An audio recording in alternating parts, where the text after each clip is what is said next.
Hello बच्चों, आज की क्लास में आपका स्वागत है। आज हम मैथ्स में आपको घातांक का ये क्वेश्चन सॉल्व करके दिखाएंगे। सभी बच्चे ध्यान से देखें और समझने की कोशिश करें। तो देखिए क्या करेंगे, ये 27 लिखा हुआ है। इस 27 के हमें सबसे पहले गुणनखंड करने हैं। ये 3 से कटेगा 3 नम 27, उसके बाद फिर 3 से कटेगा 3 3 9, उसके बाद फिर 3 से कटेगा 3 एकम 3। तो इस 27 को हम कैसे लिख सकते हैं?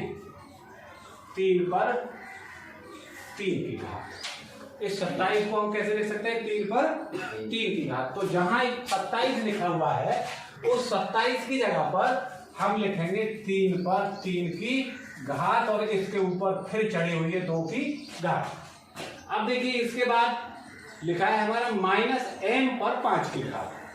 तो हम जानते हैं कि कोई भी नंबर, कोई भी संख्या अगर माइनस की लिखी हुई है और उसके ऊपर विषम की घात लगी हुई है, कोई भी संख्या माइनस की लिखी है और उसके ऊपर विषम की घात लगी हुई है, तो जब उसे हम सॉल्व करेंगे तो माइनस का साइन उसमें आएगा। क्या आएगा? वो माइनस की ही आएगी। तो यहाँ n के ऊपर 5 की घात लगी हुई है और 5 क्या है? विषम है।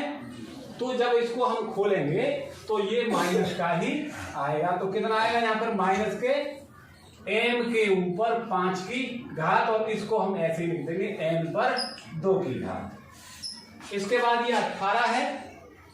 इस 18 के भी टुकड़े करेंगे हम। देखिए 18 के गुणनखंड करेंगे 2 नम 18, उसके बाद ये 3 से कटेगा 3 3 9, फिर ये 3 से कटेगा 3 एकम 3।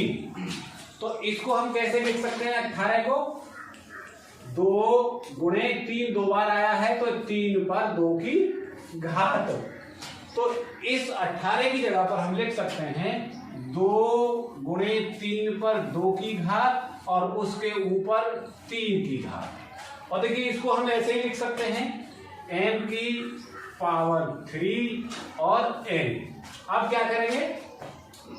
अब देखिए इसे ब्रैकेट को हटाएंगे तो ये पावर में पावर मल्टीप्लाई करेगी, तो ये कितना हो जाएगा? फिर 3 के ऊपर 3 दूनी 6 की घात।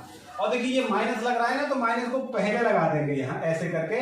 तो m के ऊपर 5 की घात और n पर 2 की घात। और इसके बाद देखिए इसे लिखेंगे 2 पर 3 की घात और 3 के ऊपर 2 दिए 3 के ऊपर 6 की घात और m की घात 3 और n। अब देखें अब क्या करेंगे इसमें। तो देखिए जिनके आधार समान हैं और अगर वो भाग में जा रही हैं तो आधार समान होने पर भाग में घातें घट जाती हैं। तो यहाँ देखिए ये 3 है और ये भी 3 है और इसके ऊपर घात लगी हुई है, तो दोनों के आधार कैसे हैं? एक से, और घात भी कैसी हैं? एक जैसी हैं। तो ये कैंसिल हो जाएंगी। इससे क्या हो गई? कैंसिल हो जाएंगी। तो देखिए यहाँ अब क्या बचा हमारा? यह हमारा बचा 2 पर 3 की घात बची। तो देखिए m यहाँ भी है और m यहाँ भी है, दोनों के ऊपर पावर चढ़ी हुई है। तो मैंने बताया था कि भाग में पावर घटती है, तो ये m।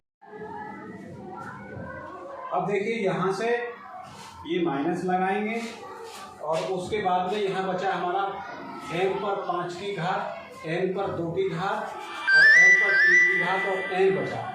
अब देखिए m दोनों ऊपर नीचे हैं यहाँ पर, तो इसको हम भाग में घातें घटा देंगे तो ये हो जाएगी m के ऊपर 5 की घात माइनस 3 की घात। उसके बाद n है, देखिए n पर 2 की घात है या n पर 1 की घात है, तो इसको हम लिख सकते हैं n के ऊपर 2 माइनस 1 की घात और इसके नीचे बचा हमारा 2 की घात 3।